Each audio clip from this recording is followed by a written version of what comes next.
What's going on, everybody? How y'all doing? I hope this message reaches you in good energy. I hope you and your loved ones are in good health. So today I wanted to talk about others' perspectives and how they can be toxic, how they can infect our perspective of ourselves. So let's get into it. We got a great quote here. Quote of the day: "We must not allow others' limited perceptions to define us." Virginia Satire. Song of the day: "She's Not Me" by Violet Vera. So I love this quote because at the end of the day, we're going to have people in our lives who are negative.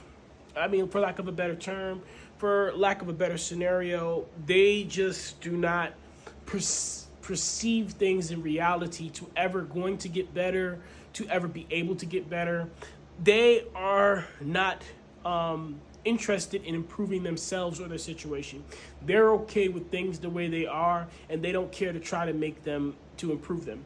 And at the end of the day, this can be very, very exhausting.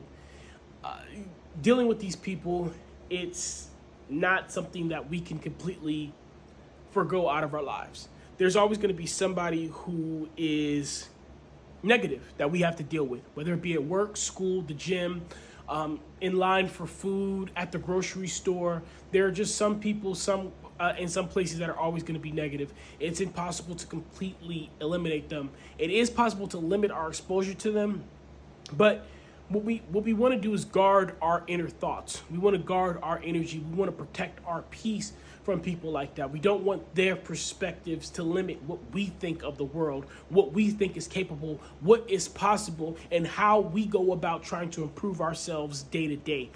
These people right here, I'm not saying shun them. I'm not saying to black sheep them, but you do need to limit your exposure to people that are very negative and that have limited perceptions of what reality can be.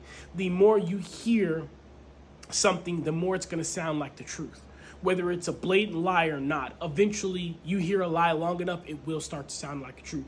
Eventually, if you hear pessimistic thoughts long enough, they will start to infect you, and your positive views will start to get knocked away. So guard yourself against those, recognize those things, and be prepared to pivot and do the internal work. Use your resources, tools, and skills to pivot away from that. One of the videos that we talked about earlier this week was about music. Music is a great way to put up a barrier or to recalibrate your energy when you come into some negative energy, into some pessimistic views. Listening to a motivational speech, reading a book, watching a movie is a great way to you to switch your thoughts and switch your views back to where they should be and recorrect your energy when you come into negative energy. So be very mindful of the people and their pessimistic ways and their limited perceptions of reality and what is capable, because I guarantee you, anything that you put your mind to, anything that you dedicate yourself to, you will be able to achieve. Well, I hope that helps somebody out there. I need you guys to please take care of yourselves. Be kind to one another. Keep me in your prayers. I'll forever keep you in mind. Endure, believe, rise.